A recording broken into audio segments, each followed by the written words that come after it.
Tukang catut seperti kamu tidak pantas duduk di meja keluarga ini. Ibu mertua saya menyiramkan segelas penuh anggur merah ke wajah saya di depan 200 tamu undangan. Adik ipar saya tertawa, suami saya hanya menunduk. Malam itu juga, saya mengangkat telepon. Bekukan semua. Mulai detik ini, mereka bukan lagi tanggunganku. Mereka tidak tahu, seluruh gedung megah tempat mereka berdiri malam itu, berdiri di atas namaku. Halo, sahabat kisah. Selamat datang kembali di kanal Cerita Kita. Sebelum kita mulai, tekan tombol like dan subscribe. Lalu tulis di kolom komentar kalian menonton dari kota mana. Kisah malam ini panjang dan penuh luka, tapi percayalah, ujungnya akan terasa sangat melegakan. Mari kita mulai. Nama saya Arini. Usia saya 38 tahun. Banyak orang mengenal nama itu lewat satu hal. Perusahaan kosmetik yang saya bangun dari nol. Dari sebuah ruko sempit di Bekasi, sampai menjadi pabrik dengan ratusan karyawan. Saya membangunnya sendiri. Sebelum saya mengenal pria bernama Galih, sebelum saya menyandang status menantu di keluarga Widodo di mata dunia, saya perempuan yang punya segalanya. Mobil yang selalu baru, rumah di kawasan Pondok Indah, jaringan bisnis yang terus melebar. Tapi malam itu, di bawah lampu kristal setinggi 3 meter, di aula utama sebuah hotel bintang 5, saya merasa seperti pajangan mahal yang tidak punya arti. Saya berdiri dengan gaun satin biru tua, anggun, rapi, sempurna di mata orang lain. Di tangan saya, segelas air yang sudah lama menghangat. Mata saya menatap panggung di ujung ruangan. Di sana, Syafira berdiri. Adik ipar saya tersenyum lebar dengan gaun pengantin bertabur mutiara. Di sampingnya, seorang pria muda berdiri kaku. Wajahnya tampak tidak nyaman dengan segala kemewahan di sekelilingnya. Saya menarik napas perlahan, bukan karena iri, bukan sama sekali, melainkan karena lelah. Lelah yang teramat sangat. Sebab seluruh biaya pesta ini berasal dari satu sumber tunggal. Rekening saya, sewa gedung, dekorasi bunga impor, gaun pengantin, souvenir berlapis perak untuk 200 tamu. Semuanya. Mengeluarkan dana itu bukan masalah bagi saya. Sungguh. Yang membuat dada saya sesak adalah cara mereka menerimanya. Tangan terbuka, tanpa satu kata terima kasih. Seolah aliran uang saya adalah hak mereka. Seolah saya hanya orang asing di tengah lingkaran keluarga mereka sendiri. Arini, pesta ini benar-benar mengangkat derajat keluarga kita di mata para kolega. Suara berat itu datang dari belakang. Saya menoleh sedikit. Galih, suami saya, sudah berdiri di samping saya. Setelan jasnya mahal. Tentu saja, dibeli dengan kartu kredit utama saya. Wajahnya penuh kebanggaan yang menurut saya berlebihan. Senyumnya lebar, seolah dialah yang membanting tulang membiayai semua kemewahan ini. Syafira sangat beruntung punya kakak ipar sepertimu. Lanjut Galih, atau lebih tepatnya, jawab saya tenang. Dia beruntung, karena saya bersedia melunasi semua tagihan tanpa banyak bertanya. Senyum bangga Galih memudar seketika, berganti gurat kesal yang ia coba sembunyikan. Pria itu menatap saya dengan tatapan merendahkan. Kebiasaan lama yang selalu muncul setiap kali ego lelakinya tersentil oleh kenyataan. Istrinya jauh lebih berkuasa secara finansial daripada dirinya. Jangan mulai lagi, Arini, bisiknya tajam. Ini hari bahagia adik kandungku, jangan kau rusak. Saya hanya tersenyum tipis. Senyum yang menyimpan kegetiran paling dalam. Berkah pernikahan, katanya. Perusahaan itu berkembang karena strategi saya, bukan karena kehadiran dia. Galih hanya masuk ketika fondasi bisnis sudah kokoh. Menikmati mobil dinas, jabatan direktur bayangan yang tidak punya fungsi nyata, tunjangan bulanan yang besar. Tapi di depan publik, ia selalu berlagak seolah dialah otak di balik kesuksesan keluarga kami. Dari kejauhan, Ibu Nilam datang mendekat. Ibu mertua saya, perempuan parubaya itu, mengenakan kebaya bludru dengan perhiasan emas berlebihan di leher dan jemari. Mencolok. Ia menyapa setiap tamu dengan lambaian tangan, layaknya ratu yang sedang berkeliling kerajaannya sendiri. Ketika matanya menangkap sosok saya di sudut, sorot itu langsung berubah dingin. Galih, kenapa istrimu berdiri di pojok seperti orang hilang? Katanya. Suaranya sengaja dikeraskan. Banyak kolega ingin menyapa di dekat panggung. Ayah mempelai pria mencarimu dari tadi. Saya ke sana sekarang, Bu, jawab Galih patuh.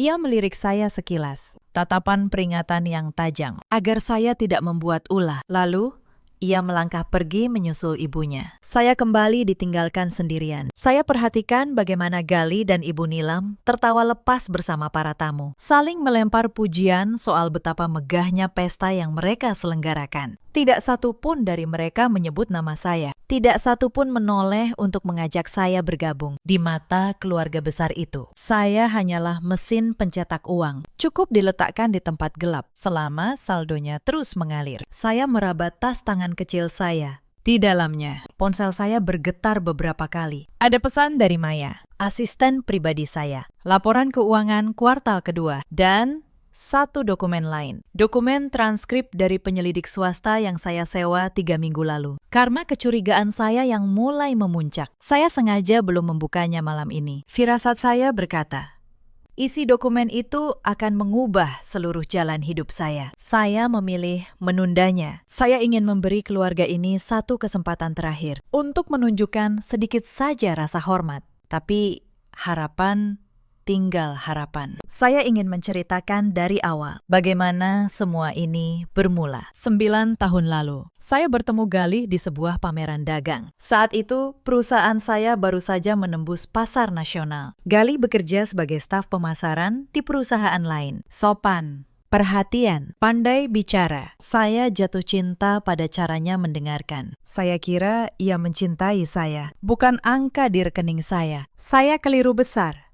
Kami menikah setahun kemudian. Pernikahan sederhana atas permintaan saya. Saya tidak suka pamer. Sejak hari pertama menjadi istri, saya merasakan ada yang aneh dengan keluarganya. Ibu Nilam selalu menatap saya dengan cara yang sulit dijelaskan. Bukan benci, lebih seperti menilai harga sebuah barang. Adik Galih, Syafira, saat itu masih kuliah, manja. Setiap kali bertemu, ia hanya bicara soal tas baru, sepatu baru, gawai baru.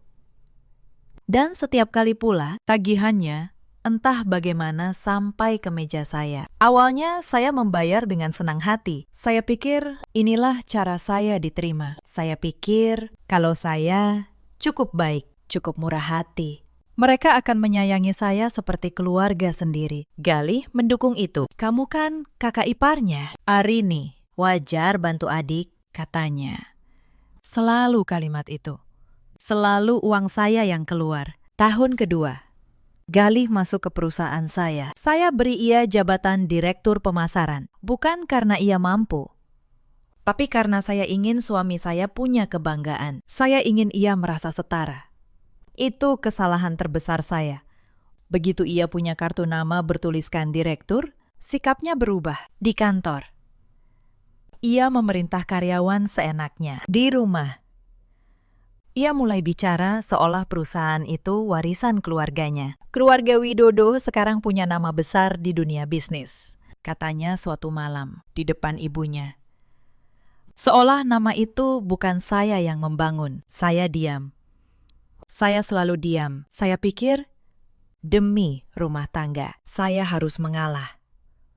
Luka pertama datang di tahun ketiga. Saat itu ulang tahun pernikahan kami. Saya menunggu Galih di restoran sampai larut. Ia tidak datang. Keesokan harinya, ia bilang lupa. Ada urusan keluarga di rumah ibunya. Belakangan, saya tahu. Malam itu, ia mengantar Safira ke konser musik di kota lain. Dengan mobil yang saya beli. Saya menelan pahit itu. Saya pikir mungkin saya yang terlalu menuntut. Tahun kelima, saya keguguran. Anak pertama yang sangat saya nantikan. Saya terbaring lemah di rumah sakit selama seminggu. Tahukah kalian siapa yang menemani saya? Bukan Galih, bukan Ibu Nilam. Hanya Maya, asisten saya. Galih hanya datang 2 kali. 15 menit setiap kali. Lalu pergi karena katanya ada rapat penting. Rapat yang ternyata adalah arisan keluarga di rumah Ibu Nilam. Ibu Nilam bahkan berkomentar lewat telepon. Mungkin memang belum rezekinya, atau mungkin Arini terlalu sibuk kerja, sampai lupa kodratnya sebagai perempuan. Kalimat itu menusuk saya lebih dalam daripada kehilangan itu sendiri. Sejak saat itu, sesuatu di dalam diri saya mulai mati perlahan. Tapi saya masih bertahan demi sebuah kata yang bernama keluarga. Saya tidak tahu bahwa keluarga yang saya bela mati-matian itu sedang menyusun rencana untuk menghancurkan saya. Mari saya kembali ke malam pesta itu. Pembawa acara menaikkan volume suaranya. Prosesi pemotongan kue pengantin akan dimulai. Kue setinggi 2 meter.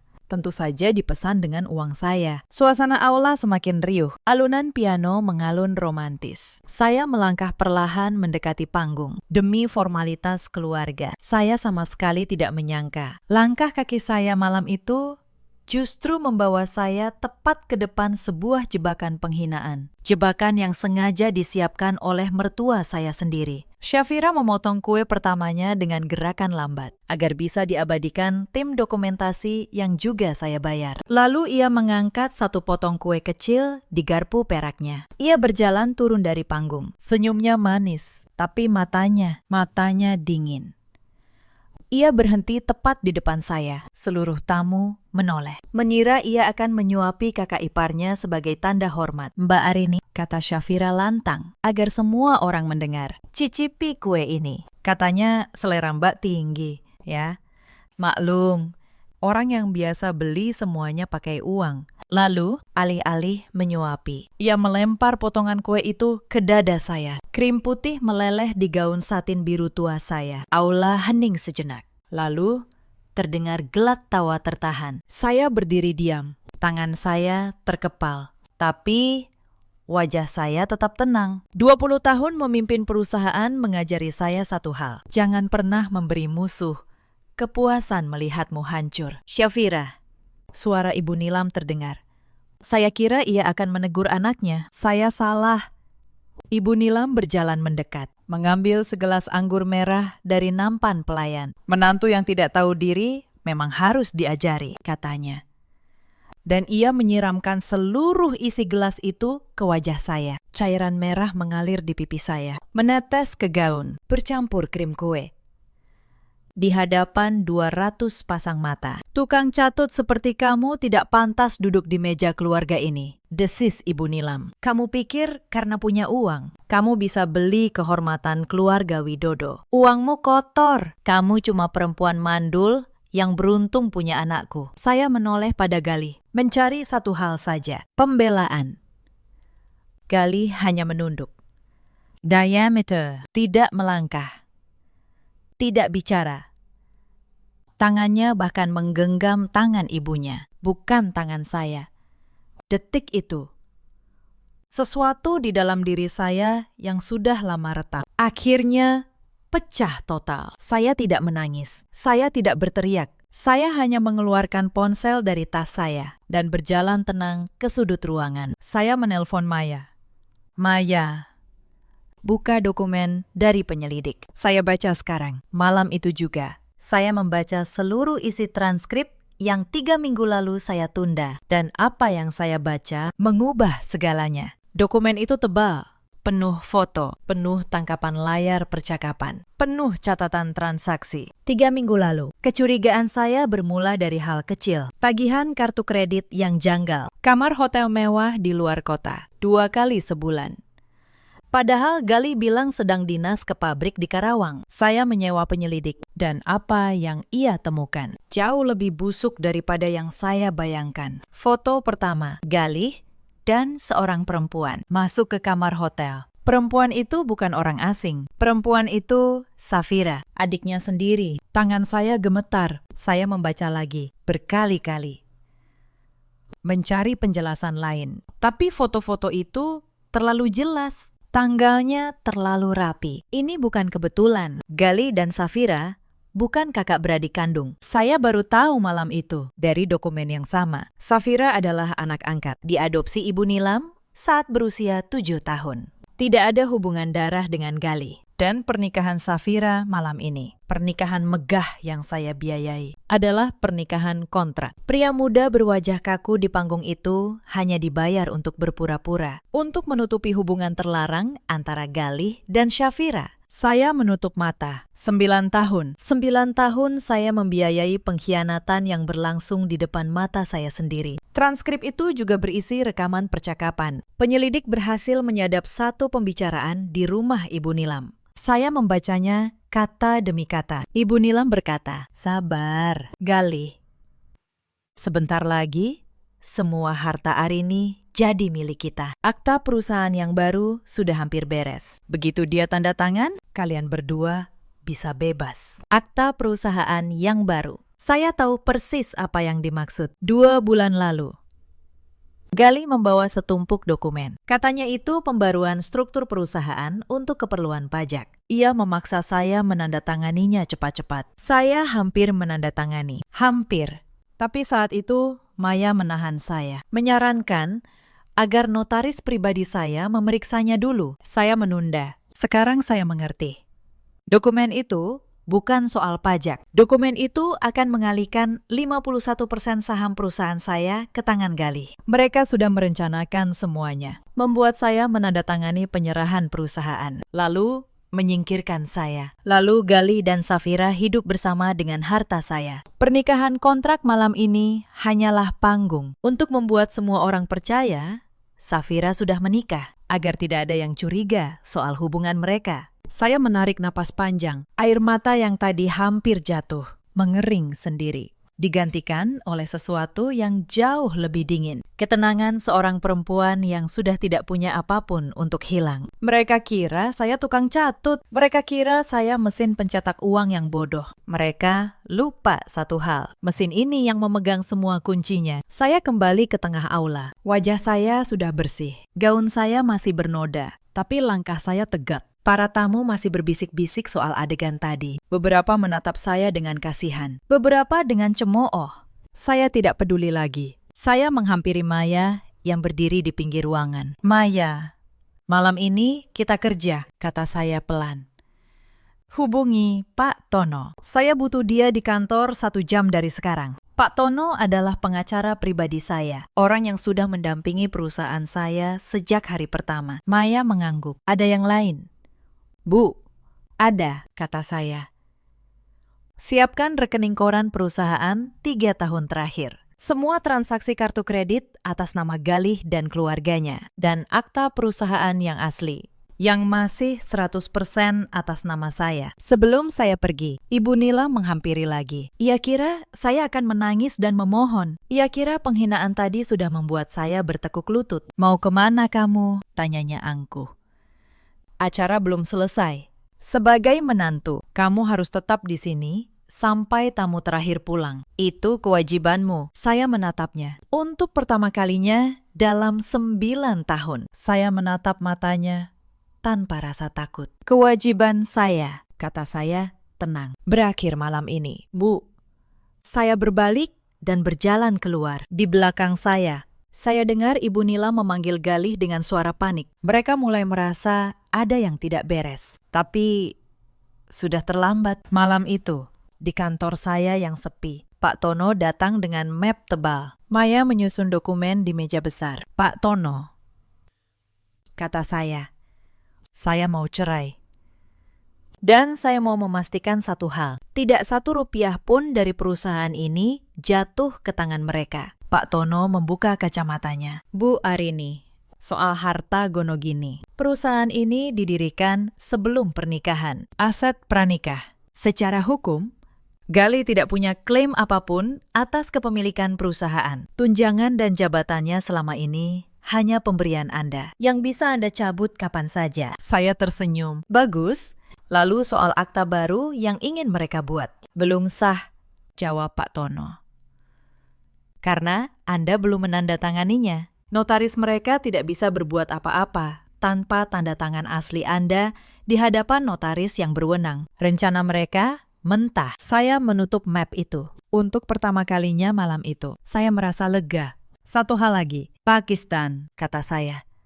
Gali dan ibunya selama bertahun-tahun memakai kartu kredit perusahaan untuk kepentingan pribadi. Gaya hidup mereka, perhiasan Ibu Nilam, sampai pernikahan kontrak malam ini. Semua dari kas perusahaan, tanpa persetujuan resmi dewan. Mata Pak Tono menyipit. Kalau itu, memakai dana perusahaan tanpa otorisasi yang sah.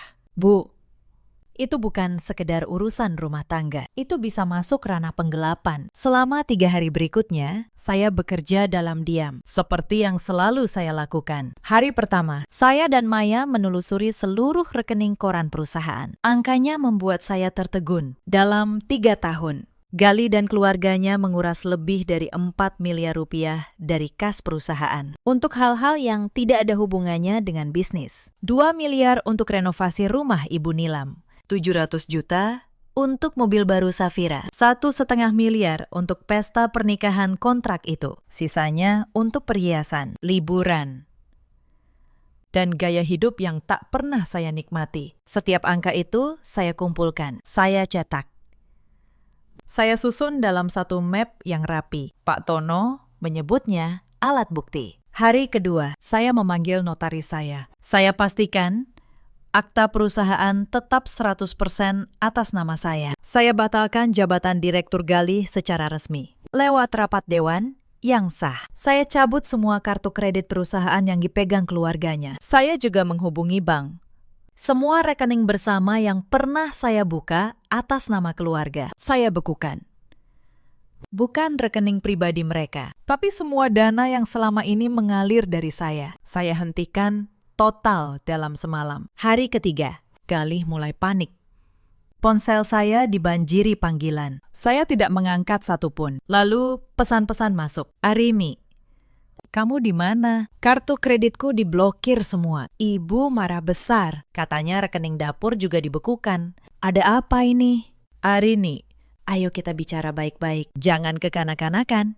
Kekanak-kanakan. Setelah 9 tahun mengkhianati saya dengan adik angkatnya sendiri, dialah yang menyebut saya kekanak-kanakan. Saya membalas satu pesan saja. Datang ke kantor saya besok jam 10 pagi. Ajak ibumu dan Syafira. Pengacara saya akan menjelaskan semuanya. Saya tahu mereka akan datang. Mereka pikir mereka akan datang untuk menekan saya, untuk memaksa saya membuka kembali keran uang. Mereka pikir saya akan luluh seperti biasa. Mereka tidak tahu.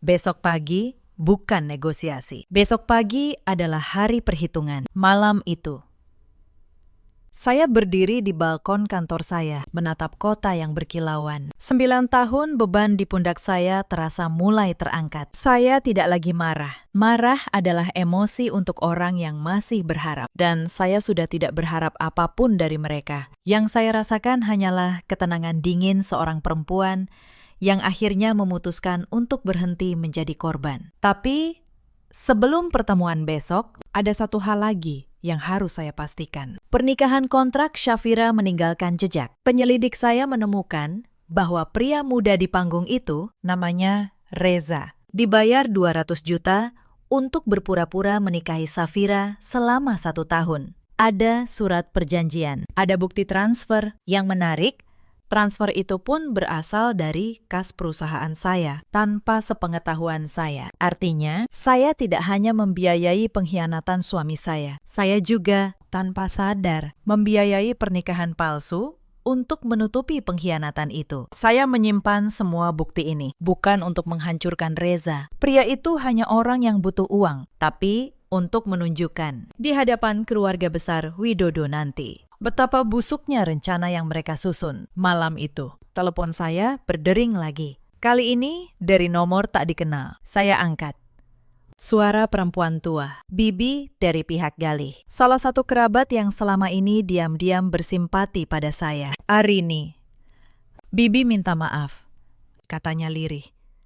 Bibi tahu apa yang mereka lakukan padamu di pesta itu. Bibi malu jadi bagian keluarga ini. Bibi cuma mau bilang, kamu perempuan baik, jangan biarkan mereka menghancurkanmu. Untuk pertama kalinya dalam 3 hari, mata saya basah. Bukan karena sedih, tapi karena lega. Masih ada satu orang yang melihat saya sebagai manusia. Terima kasih, Bibi, kata saya. Tapi Bibi tidak perlu khawatir. Saya tidak akan hancur. Justru sebaliknya. Setelah menutup telepon, saya menatap map tebal di meja saya. Akta perusahaan, rekening koran, foto-foto, transkrip, surat perjanjian pernikahan, kontrak. Semua tersusun rapi, seperti senjata yang siap ditembakkan. Besok pagi, keluarga Widodo akan datang ke ruangan ini, mengira mereka memegang kendali. Mereka tidak tahu, mereka sedang berjalan masuk ke ruangan tempat mereka akan kehilangan segalanya. Pukul 10 pagi, mereka datang.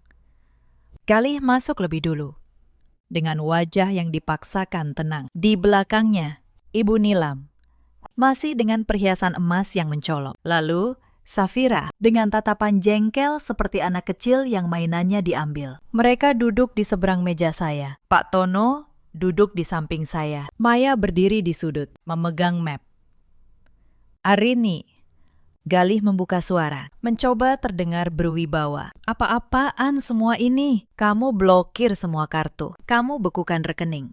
Kamu cabut jabatanku. Kamu pikir kamu siapa? Mempermalukan keluarga ini. Saya tidak langsung menjawab.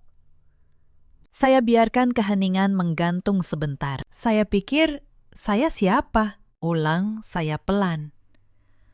Saya pemilik perusahaan ini, Galih.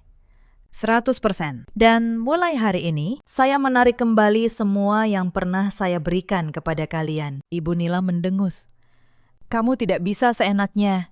Galih, suamimu. Setengah dari semua ini miliknya. Itu hukum. Saya menoleh pada Pak Tono. Ia membuka map pertama. Bu Nilam, kata Pak Tono, tenang. Perusahaan ini didirikan oleh Bu Arini 8 tahun sebelum pernikahan. Ini aset pranikah. Secara hukum, Pak Galih tidak memiliki klaim apapun atas kepemilikannya. Tidak setengah. Tidak seperempat. Tidak sama sekali. Wajah Ibu Nilam berubah. Senyum angkuhnya mulai retak. Itu tidak mungkin, kata Galih. Akta yang kemarin, struktur baru. Akta yang kalian susun. Potong saya. Yang ingin memindahkan 51% saham ke tanganmu, yang kalian samarkan sebagai urusan pajak. Saya melihat wajah Galih memucat. Ia tidak menyangka saya tahu. Akta itu tidak pernah saya tanda tangani di hadapan notaris yang sah. Lanjut saya. Jadi akta itu hanya kertas, tidak punya kekuatan hukum apapun. Rencana kalian gagal. Galih, sejak awal, Ibu Nilam berdiri. Kamu menyadap kami. Kamu mata-matai keluarga sendiri. Keluarga. Saya tersenyum dingin. Saya mengangguk pada Maya. Maya meletakkan map kedua di meja, lalu membukanya. Foto-foto itu tersebar di atas meja. Galih dan Safira masuk ke kamar hotel. Berkali-kali, dengan tanggal yang jelas. Ruangan itu hening seketika. Galih membeku. Safira menutup mulutnya. Ibu Nila menatap foto-foto itu dengan mata membelalak. 9 tahun, kata saya. Suara saya akhirnya bergetar, bukan karena takut, tapi karena beban yang akhirnya keluar. 9 tahun saya membiayai hubungan kalian berdua, suami saya, dan adik angkatmu, Bu, yang bahkan bukan darah daging anakmu. Safira menangis. Mbak Arini, ini tidak seperti yang Mbak kira. Lalu seperti apa, Safira? Tanya saya. Jelaskan kenapa pernikahanmu kemarin adalah pernikahan kontrak. Kenapa pria bernama Reza dibayar 200 juta dari kas perusahaan saya untuk berpura-pura jadi suamimu. Agar tidak ada yang curiga soal kau dan Galih. Kali ini, Ibu Nilam pun terjatuh di kursinya. Seluruh kebohongan yang ia susun selama bertahun-tahun runtuh dalam satu pagi. Galih mencoba bangkit dari keterkejutannya. Ia menggebrak meja. Baik, kamu menang soal perusahaan. Tapi kita masih suami istri. Kamu tidak bisa membuangku seperti sampah. Aku akan menuntutmu di pengadilan. Aku akan ambil rumah, mobil. Semua harta Gonogini. Pak Tono membuka map ketiga dengan tenang. Pak Galih, katanya. Justru soal itu, sebaiknya Anda berpikir ulang. Karena map ini berisi rekening koran perusahaan 3 tahun terakhir. Ia menggeser lembaran-lembaran itu ke hadapan Galih. 4 miliar 200 juta rupiah, kata Pak Tono. Itu jumlah dana perusahaan yang Anda dan keluarga gunakan untuk kepentingan pribadi, tanpa otorisasi dewan. Renovasi rumah ibu Anda, mobil adik Anda, pernikahan, kontrak, perhiasan, semua dari kas perusahaan. Galih menelan ludah. Itu uang keluarga, bukan Pakistan, kata Pak Tono. Itu uang perusahaan dan menggunakan dana perusahaan untuk kepentingan pribadi tanpa persetujuan yang sah. Namanya penggelapan. Itu pidana, bukan perdata. Saya mengambil alih bicara. Jadi begini, Galih, kamu boleh menuntut saya untuk gono gini. Silahkan. Tapi begitu kamu melangkah ke pengadilan, saya akan melaporkan penggelapan 4 miliar ini ke polisi. Lengkap dengan bukti. Dan kamu, ibumu, akan duduk di kursi pesakitan. Ruangan itu sunyi. Hanya terdengar isak tangis Syafira. Tapi lanjut saya. Saya bukan orang kejam. Saya beri kalian pilihan. Pilihan pertama, kita cerai baik-baik. Kamu tidak menuntut apapun. Kamu kembalikan semua aset atas nama saya. Dan saya tidak akan melaporkan penggelapan itu. Kalian bebas.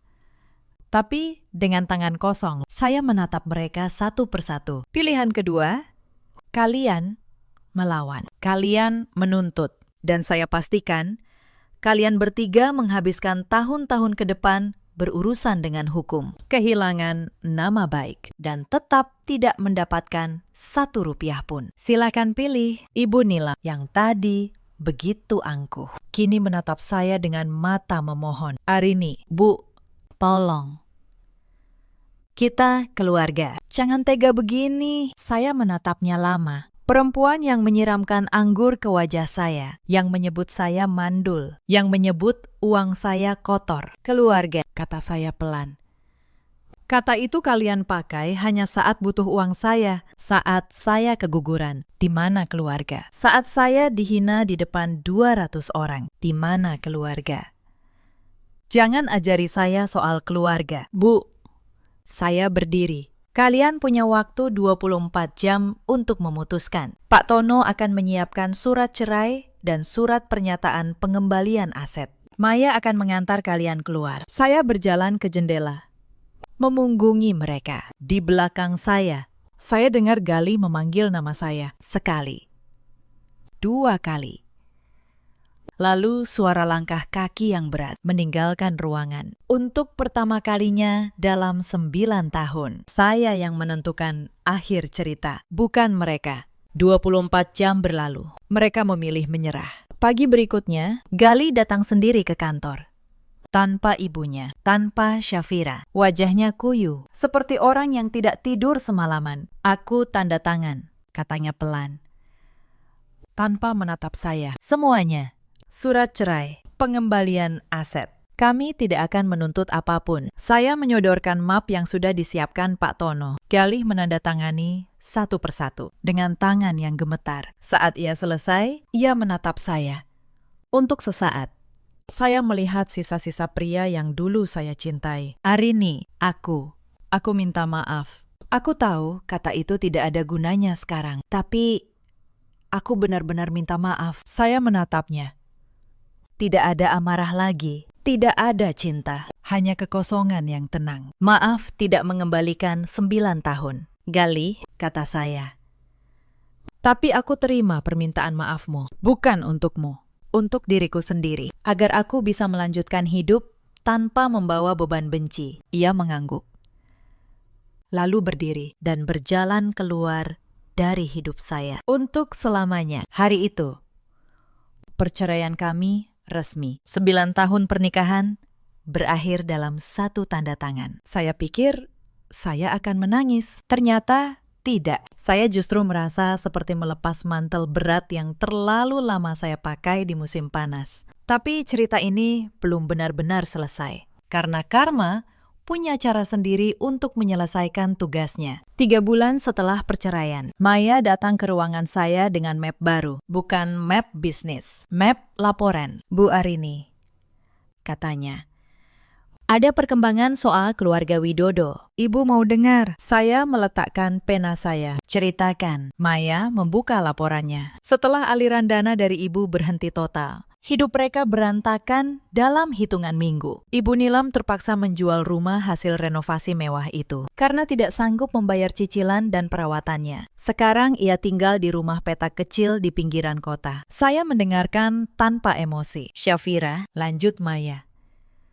Kabar hubungannya dengan Galih sudah menyebar ke seluruh kampung halaman keluarga. Keluarga besar Widodo memutuskan hubungan dengan mereka. Menganggap hubungan terlarang itu sebagai aib terbesar. Tidak ada yang mau membantu. Sepeser pun. Lalu pria yang dibayar untuk pernikahan kontrak itu, tanya saya. Reza kabur, jawab Maya. Begitu pembiayaan dari perusahaan dibatalkan, ia menghilang.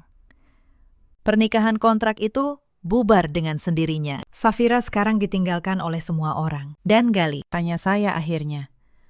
Maya menarik napas. Tuan Galih kehilangan segalanya. Bu, setelah jabatan direktur dicabut, ia mencoba melamar ke beberapa perusahaan. Tapi reputasinya sudah hancur. Kabar bahwa ia hanya direktur bayangan yang menumpang nama perusahaan istrinya sudah tersebar di kalangan bisnis. Tidak ada yang mau menerimanya. Sekarang ia tinggal bersama Ibu Nilam di rumah petak itu. Mereka bertiga dengan Syafira hidup berdesakan.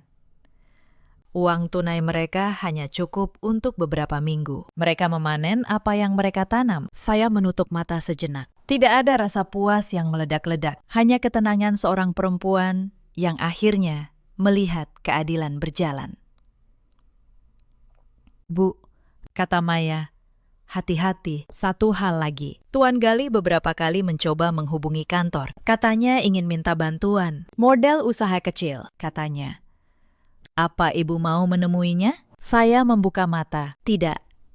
Maya, itu bukan tanggung jawab saya lagi. Tapi tolong sampaikan satu pesan kalau ia menghubungi lagi. Pesan apa? Bu, bilang padanya, kata saya pelan.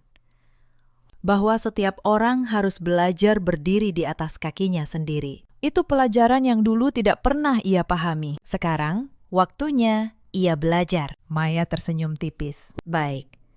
Bu, sebulan kemudian, saya tidak sengaja bertemu Galih di sebuah persimpangan jalan saat mobil saya berhenti di lampu merah. Ia berdiri di trotoar, menunggu angkutan umum. Pakaiannya kusut. Wajahnya jauh lebih tua dari usianya. Pria yang dulu memakai jas mahal, kini berdiri di bawah terik matahari dengan kemeja yang sudah pudar. Sesaat, mata kami bertemu. Ia mengenali saya. Saya melihat campuran malu, penyesalan, dan keputusasaan di wajahnya. Saya tidak menurunkan kaca mobil. Saya tidak melambai. Saya hanya menatapnya sejenak. Lalu, lampu berubah hijau, dan saya melaju pergi di kaca spion. Saya melihat sosoknya semakin mengecil, lalu hilang. Bersama itu, hilang pula sisa terakhir dari masa lalu yang ingin saya tinggalkan. Saya tidak membenci mereka lagi. Membenci hanya akan mengikat saya pada mereka. Dan saya sudah memilih untuk bebas. Bulan-bulan berikutnya menjadi babak yang sama sekali baru dalam hidup saya. Tanpa beban membiayai keluarga yang tidak pernah menghargai saya. Perusahaan saya justru tumbuh lebih cepat. Dana yang dulu mengalir ke gaya hidup keluarga Widodo, kini saya investasikan kembali ke pabrik. Saya membuka 2 lini produk baru. Saya menaikkan gaji seluruh karyawan. Dalam 1 tahun, omset perusahaan naik hampir 2 kali lipat. Para mitra bisnis yang dulu menyaksikan saya dipermalukan di pesta itu, kini menyaksikan saya naik panggung sebagai pengusaha perempuan terbaik di acara penghargaan industri. Malam itu, ketika saya menerima penghargaan, saya berdiri di podium dan menatap ratusan tamu. Ruangan yang sama.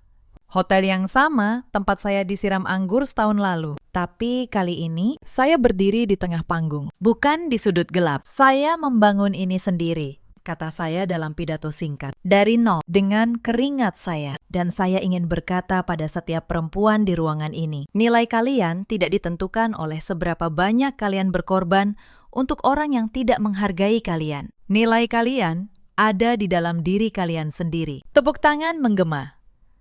Dan untuk pertama kalinya dalam hidup, saya merasa dihargai bukan karena uang saya, tapi karena siapa saya. Kesehatan saya juga membaik. Stres bertahun-tahun yang dulu membebani tubuh saya perlahan menghilang. Dokter saya, yang dulu mengkhawatirkan kondisi saya setelah keguguran, kini berkata, rahim saya sehat. Bahwa suatu hari, jika saya mau, saya masih bisa punya anak. Dengan orang yang tepat. Bukan karena kewajiban, tapi karena cinta. Saya juga mulai belajar mempercayai orang lagi. Pelan-pelan. Saya menghabiskan lebih banyak waktu dengan Maya, yang ternyata bukan hanya asisten, tapi sahabat sejati. Saya mulai menjalin pertemanan baru dengan orang-orang yang menyukai saya apa adanya. Bibi dari pihak Gali, yang dulu menelponku di malam tersulit, tetap menjadi sahabat. Ia satu-satunya dari keluarga itu yang masih saya hormati. Kadang,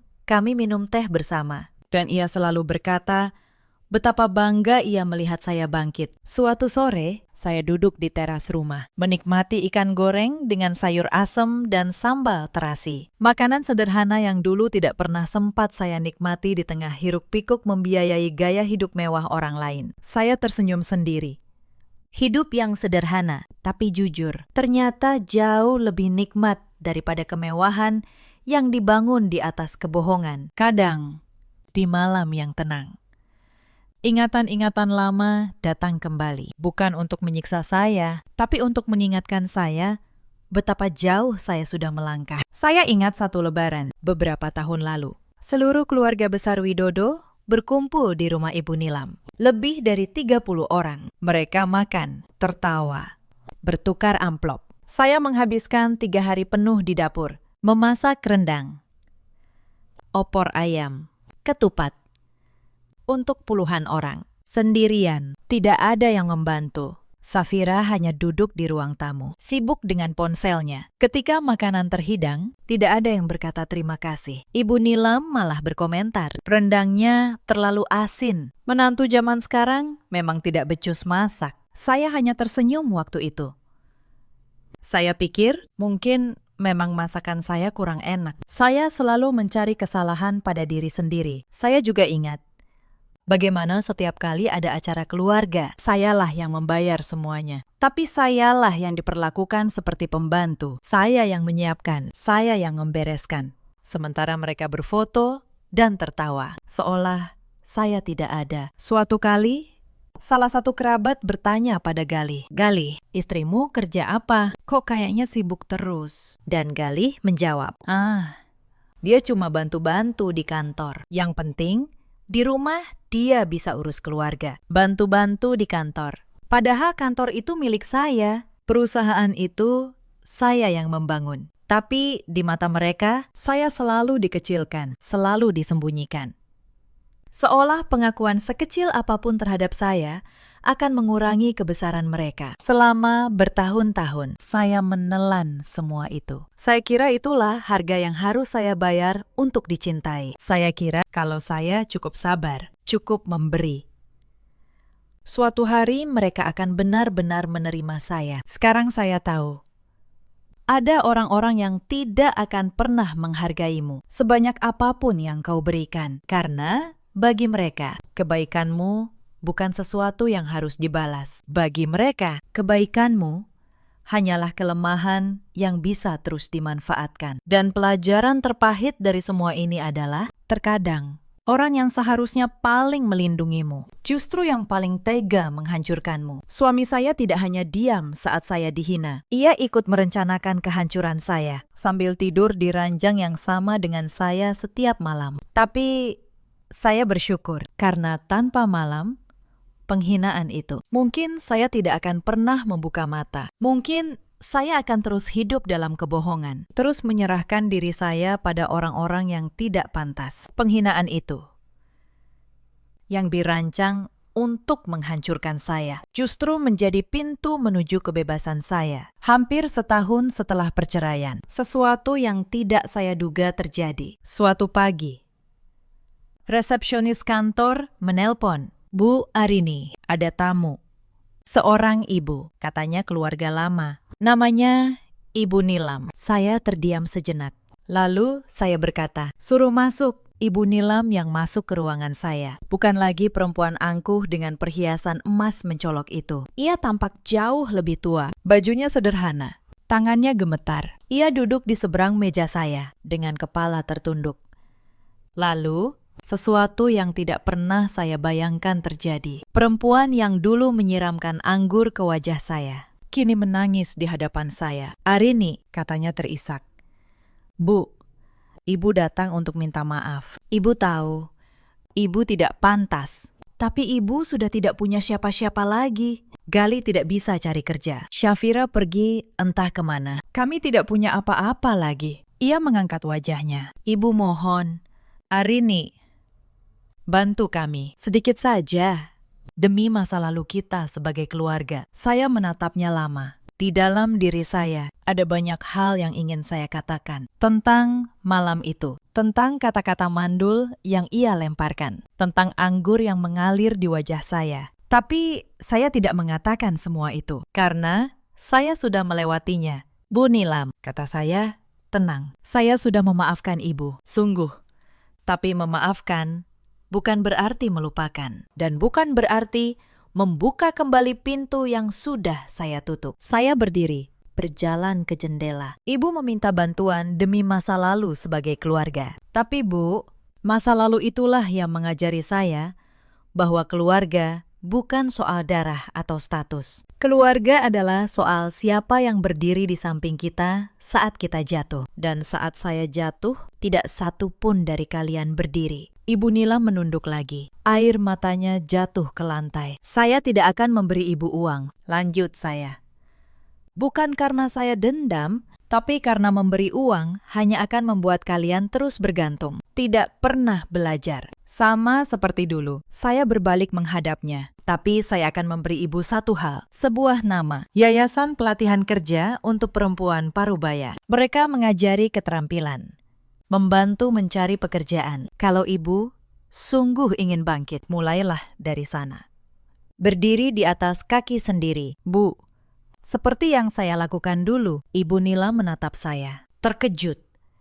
Mungkin ia mengira saya akan mengusirnya dengan hinaan atau memberinya uang dengan rasa kasihan. Saya tidak melakukan keduanya. Saya memberinya sesuatu yang lebih sulit, tapi lebih berharga. Kesempatan untuk belajar berdiri sendiri. Ia berdiri, mengangguk pelan, lalu berjalan keluar dengan langkah yang berbeda dari saat ia masuk. Bukan langkah ratu yang angkuh, tapi langkah seorang perempuan yang akhirnya mulai memahami arti kerendahan hati. Saya tidak tahu apakah ia akan mengikuti saran saya. Itu pilihannya. Tapi setidaknya saya sudah menutup babak ini dengan cara yang bisa saya banggakan. Tanpa dendam, tanpa kebencian, hanya ketegasan. Hari ini saya berdiri lagi di balik dinding kaca besar di kantor saya, menatap kota yang membentang luas di bawah. Kendaraan-kendaraan bergerak kecil, masing-masing menuju tujuannya. Saya menarik napas dalam-dalam. Udara terasa lebih segar daripada sebelumnya. 9 tahun saya hidup dalam kebohongan. 9 tahun saya mengira bahwa mencintai berarti mengorbankan diri tanpa batas. Bahwa menjadi istri yang baik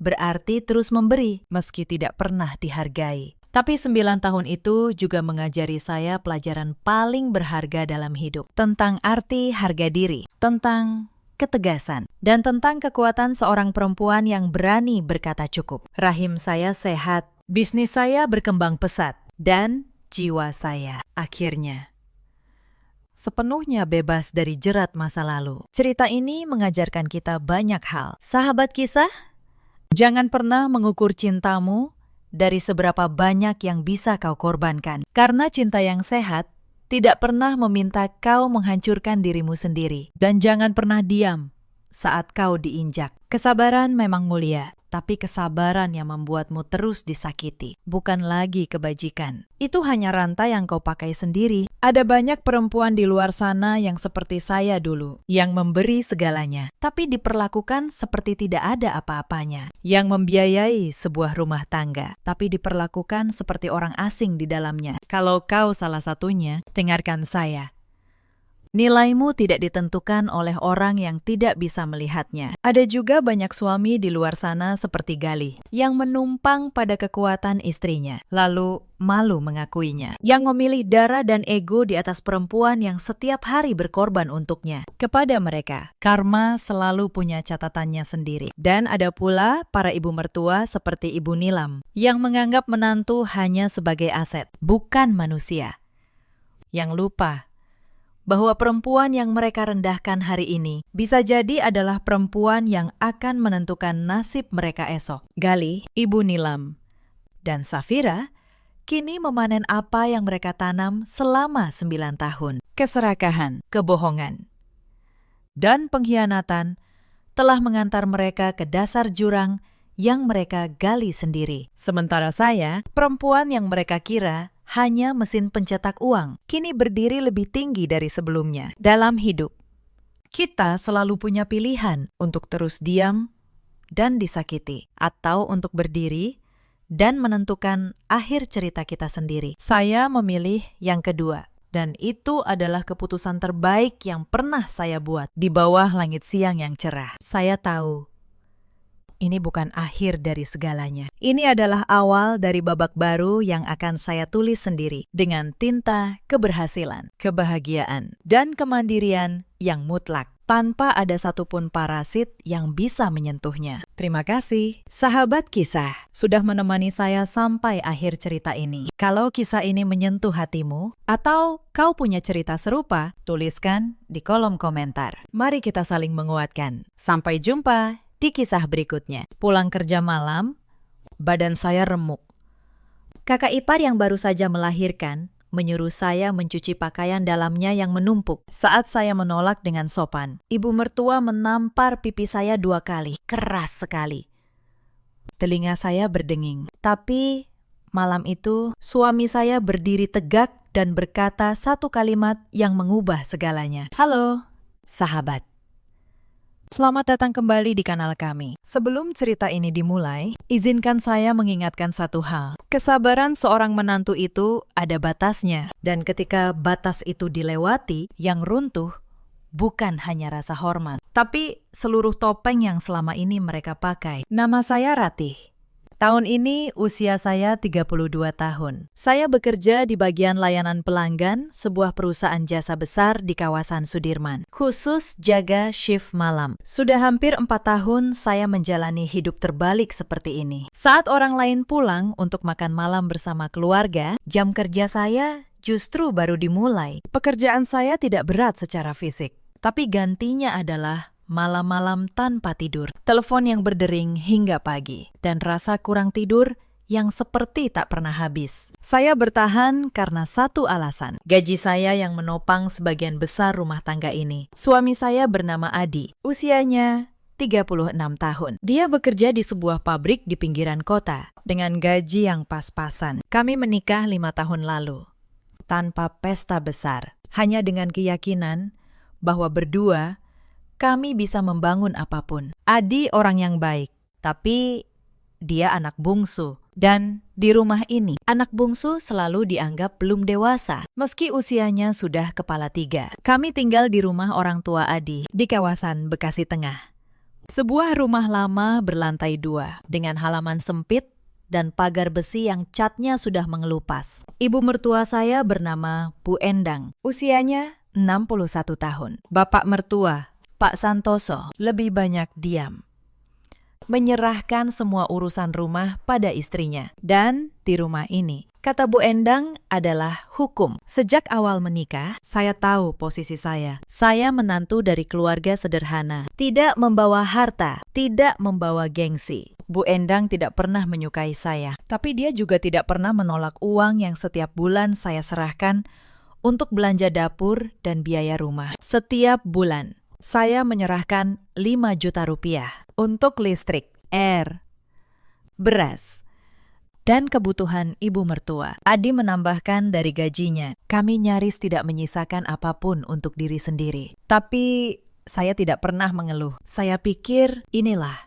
arti menjadi keluarga. Selama bertahun-tahun, saya menelan banyak hal. Sindiran tentang rahim saya yang belum juga berisi. Komentar tentang masakan saya yang katanya tidak seenak masakan kampung. Tatapan dingin setiap kali saya pulang subuh dengan mata sembab. Saya diam karena saya pikir asal rumah ini tetap damai. Semua pengorbanan itu sepadan. Saya masih ingat tahun pertama pernikahan kami. Saat itu bapak mertua sakit keras dan harus dirawat di rumah sakit selama 2 minggu. Biaya rumah sakit menumpuk. Bu Endang panik. Mas Hendra dan Wulan, yang saat itu masih kaya, hanya mengirim sedikit uang lalu menghilang dengan alasan sibuk. Sayalah yang menjual gelang pernikahan saya, satu-satunya emas yang saya punya, untuk menutup biaya itu. Saat bapak sembuh, tidak ada satu pun yang mengucapkan terima kasih. Mereka menganggap itu memang kewajiban saya. Dan saya, dengan bodohnya, juga menganggap begitu. Padahal kedamaian itu hanya ada di kepala saya. Karena di rumah ini ada satu orang yang kedatangannya akan membongkar semuanya. Namanya Wulan. Wulan adalah kakak ipar saya, istri dari Mas Hendra, kakak sulung Adi dulu. Mereka tinggal jauh di kota lain. Wulan terkenal sebagai menantu kesayangan Bu Endang. Cantik, pandai bicara manis, dan selalu membawa oleh-oleh mahal setiap berkunjung. Di mata ibu mertua, Wulan adalah menantu sempurna, sementara saya hanyalah pelengkap yang kebetulan menghasilkan uang. Saya masih ingat, setiap kali Wulan datang berkunjung di hari-hari kaya itu, seluruh rumah berubah. Bu Endang akan memasak rendang sejak pagi. Pak Santoso akan mengeluarkan kursi terbaik. Dan saya ditugaskan di dapur, melayani semuanya. Wulan akan masuk dengan tas mahal dan parfum yang menyengat. Lalu duduk seperti seorang nyonya besar. Dia tidak pernah benar-benar memandang saya. Bagi dia, saya hanya bagian dari perabotan rumah ini. Bu Endang memuja Wulan, karena Wulan adalah cermin dari hidup yang dia impikan. Kaya, terpandang, dihormati. Lalu, semuanya berubah dalam satu malam. Mas Hendra ditangkap. Dia terlibat kasus penipuan investasi dan divonis masuk penjara selama beberapa tahun. Dalam semalam, Wulan kehilangan suami, kehilangan rumah mewah mereka yang ternyata masih dicicil, dan kehilangan semua gaya hidup yang ia banggakan. Saat itu, Wulan sedang hamil tua. Tidak ada tempat lain untuk pergi. Maka Bu Endang membuka pintu rumah ini lebar-lebar untuknya. Wulan pindah masuk dengan perut besar dan koper-koper yang entah berisi apa. Dan sejak hari itu, hidup saya berubah menjadi neraka yang halus. Bu Endang menempatkan Wulan di kamar paling besar di lantai atas. Kamar yang dulunya kosong, dengan jendela menghadap halaman. Sementara saya dan Adi tetap di kamar sempit di belakang, dekat dapur. Tempat suara kompor dan cucian piring terdengar sepanjang hari. Wulan sedang susah, kata Bu Endang suatu sore. Dia harus diperlakukan dengan baik. Kamu kan masih kuat, Ratih.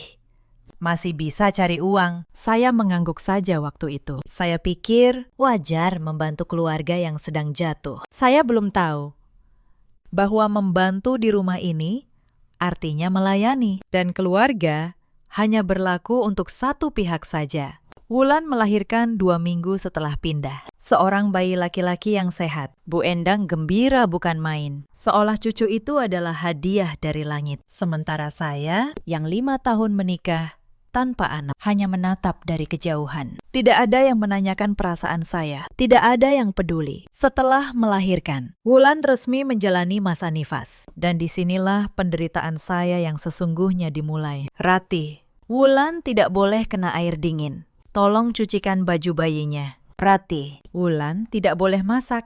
Kamu yang masak ya, jangan yang pedas-pedas. Ratih, Wulan butuh istirahat.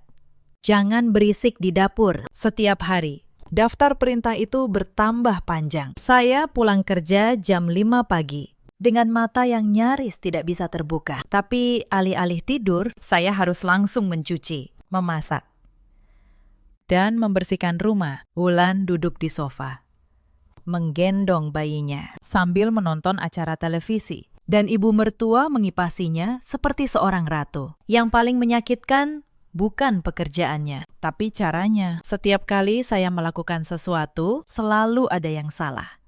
cucian kurang bersih, masakan kurang asin, Lantai kurang mengkilap. tidak peduli seberapa keras saya berusaha, di mata mereka, saya selalu tidak cukup. Sementara apapun yang Wulan lakukan, Selalu benar. Bahkan saat dia hanya duduk diam, dia tetap dipuji sebagai menantu yang sabar dan tahu diri. Saya pernah, suatu pagi, tertidur di lantai dapur karena terlalu lelah. Hanya beberapa menit. Tapi Bu Endang menemukan saya. Dan bukannya khawatir, dia malah memarahi saya.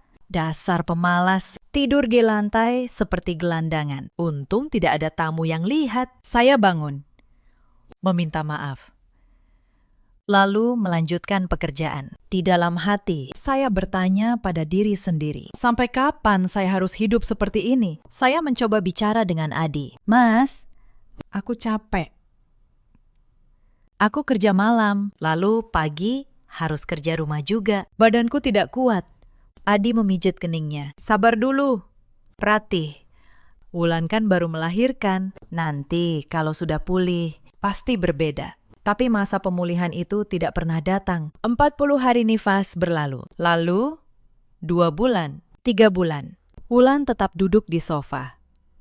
Tetap menyuruh. Tetap diperlakukan seperti tamu kehormatan. Sementara saya semakin kurus, semakin pucat, dan semakin sering tertidur di bus dalam perjalanan pulang. Suatu pagi, saya pulang dalam keadaan benar-benar habis. Semalaman saya menangani keluhan pelanggan yang marah-marah. Suara saya serak, kepala saya berdenyut. Yang saya inginkan hanya satu, berbaring sebentar. Tapi begitu saya membuka pintu, Wulan sudah berdiri di ruang tamu dengan setumpuk pakaian di tangannya. Dia melemparnya ke arah saya. Ini, cucikan. Ada pakaian dalamku juga. Aku tidak boleh menyentuh air. Kamu tahu sendiri. Saya menatap tumpukan itu. Pakaian dalam orang lain. Yang saya, sebagai adik ipar, diminta mencucinya dengan tangan. Seperti seorang pembantu. Untuk pertama kalinya dalam 3 tahun. Sesuatu di dalam diri saya menolak. Mbak Wulan. maaf. Pakaian dalam sebaiknya dicuci sendiri. Aku bisa bantu yang lain. Belum sempat saya menyelesaikan kalimat. Sebuah tamparan mendarat di pipi saya. Lalu, tamparan kedua. Bu Endang berdiri di sana. Wajahnya merah padam. Tangannya masih terangkat. Beraninya kamu menolak kakak iparmu? Dasar menantu durhaka di rumah ini.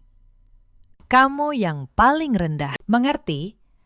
Pipi saya panas, bukan hanya karena tamparan, tapi karena kata-kata itu paling rendah. Setelah semua uang yang saya serahkan, setelah semua malam yang saya habiskan tanpa tidur, inilah nilai saya di mata mereka. Air mata saya hampir jatuh. Tapi saat itu, terdengar suara langkah kaki yang cepat dari arah tangga. Adi, dia pasti mendengar keributan ini. Dan untuk pertama kalinya, suami saya melakukan sesuatu yang tak pernah saya duga. Adi berdiri di antara saya dan ibunya. Tubuhnya menghalangi tangan Bu Endang yang masih terangkat. Wajahnya yang biasanya lembut, kini mengeras. Cukup. Bu, katanya dengan suara rendah tapi tegas. Ratih, istri saya. Dia bukan pembantu di rumah ini. Ruangan itu seketika senyap. Bu Endang membeku. Tidak percaya anak bungsunya berani membentaknya. Wulan menurunkan tumpukan baju di tangannya. Wajahnya berubah masam. Kamu, suara Bu Endang bergetar menahan amarah. Membela perempuan ini di depan ibumu sendiri. Saya membela yang benar. Bu, jawab Adi. Rati sudah memberi terlalu banyak untuk keluarga ini. Dan yang dia terima hanya hinaan. Saya tidak akan diam lagi. Saya menatap punggung suami saya. Untuk pertama kalinya dalam 5 tahun, saya merasa tidak sendirian. Tapi saya tidak tahu bahwa kalimat Adi malam itu justru menjadi pemicu. Karena Bu Endang dan Wulan bukan tipe orang yang mau kalah dengan cara yang terhormat. Sejak hari itu, suasana rumah berubah menjadi perang dingin. Bu Endang tidak lagi menampar, tapi caranya lebih menyakitkan. Dia mulai dengan strategi yang lebih halus, lebih licik. dan jauh lebih berbahaya. Suatu malam, Sebelum saya berangkat kerja, Bu Endang memanggil saya dan Adi ke ruang tengah. Pak Santoso duduk di sudut, menatap layar televisi yang bahkan tidak menyala. Ibu sudah memikirkan ini lama, kata Bu Endang dengan nada yang dibuat-buat bijak. Rumah ini terlalu sempit untuk 2 keluarga. Wulan butuh tempat untuk membesarkan cucu ibu. Mungkin lebih baik kalau kalian berdua mengontrak di tempat lain. saya tertegun. Selama ini, rumah ini ikut kami tanggung biayanya. Listrik, air, perbaikan atap yang bocor. Semuanya dari uang saya dan Adi. Dan sekarang, kami yang diminta pergi. Bu, kata Adi pelan. Kenapa harus kami yang pindah? Ibu tidak mengusir, Jawab Bu Endang cepat. Ibu hanya bilang, perempuan yang tahu diri itu mengerti kapan harus mengalah. Demi kedamaian rumah tangga, saya tersenyum tipis dalam hati. Ternyata, setelah gagal dengan 2 tamparan, mereka beralih ke cara mengusir yang lebih halus. Dibungkus dengan kata-kata indah seperti kedamaian dan tahu diri. Tapi, saya tidak menjawab apa-apa malam itu. Saya hanya merapikan kertas-kertas di meja. Lalu pamit berangkat kerja. Karena saya sudah belajar satu hal, melawan dengan emosi hanya membuat mereka punya alasan. Saya butuh sesuatu yang lebih kuat, saya butuh kebenaran. Tapi tekanan demi tekanan terus berdatangan. Seolah mereka sengaja ingin membuat saya menyerah lebih cepat. Minggu berikutnya, Bu Endang mengubah aturan uang belanja. 5 juta tidak cukup lagi, katanya dengan nada datar. Sekarang, ada Wulan dan bayinya. Kamu harus menambah 2 juta lagi setiap bulan. Saya menatapnya. 2 juta tambahan itu hampir setengah dari yang tersisa setelah saya membayar segalanya. Tapi saya mengangguk. Dalam hati, Saya mencatat. Karena saya tahu. uang itu pun tidak akan pernah sampai ke dapur. Lalu perlakuan terhadap saya semakin kasar. Suatu malam, saya pulang kerja jam 5 pagi seperti biasa. Tapi pagar rumah terkunci dari dalam. Saya menekan bel berkali-kali. Tidak ada yang membuka. Saya menelpon Bu Endang. Tidak diangkat. Saya menelpon Wulan. Nomornya dialihkan. Saya berdiri di luar pagar selama hampir 1 jam. Dalam udara dingin subuh. Dengan badan yang sudah remuk oleh kerja semalaman. Akhirnya, Adi yang terbangun dan membukakan pintu. Wajahnya kaget melihat saya menggigil di luar. Kenapa pagar dikunci? Tanyanya pada ibunya. Bu Endang hanya menjawab santai. Ibu lupa, mungkin.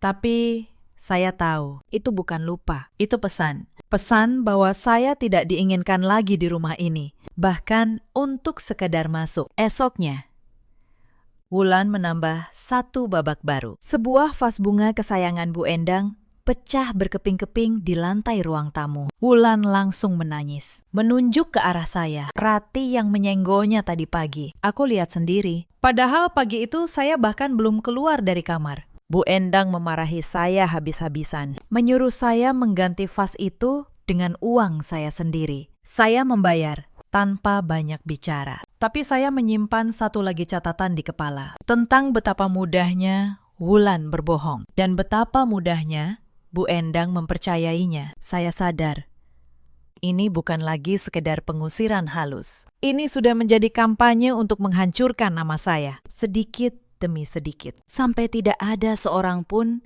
yang akan membela saya. Maka saya tahu, saya tidak bisa hanya bertahan. Saya harus mulai bergerak. Puncak penghinaan terjadi pada sebuah acara arisan keluarga. Bu Endang mengundang banyak kerabat ke rumah. Di depan semua orang. Dia sengaja mempermalukan saya. Ini menantu saya yang kerja malam, katanya dengan nada mengejek. Entah kerja apa, pulang selalu subuh. Sudah begitu, tidak becus mengurus rumah. Untung ada Wulan, menantu yang benar-benar tahu sopan santun. Tawa kecil terdengar dari beberapa kerabat. Wajah saya panas, tapi saya hanya menunduk, menuangkan teh untuk para tamu. Seperti pembantu yang baik. Salah seorang bibi bahkan berbisik. Cukup keras untuk saya dengar. Perempuan kerja malam memang begitu. Tidak bisa diandalkan di rumah. Saya menelan semua itu. Tapi di dalam hati, saya berkata pada diri sendiri, suatu hari kalian semua akan duduk di ruangan ini lagi. Dan kalian akan tahu siapa sebenarnya yang patut dipermalukan. Setelah para tamu pulang, Wulan menghampiri saya di dapur. Dia tersenyum penuh kemenangan. Bagaimana rasanya? "Ratih," bisiknya pelan. Tidak enak, kan? "Dipermalukan. Cepat atau lambat, kamu akan pergi dari rumah ini. Lebih baik kamu pergi baik-baik sebelum aku membuatmu pergi dengan cara yang jauh lebih buruk." Saya menatap matanya. Untuk pertama kalinya, saya tidak menunduk. "Kita lihat saja." Mbak, jawab saya tenang.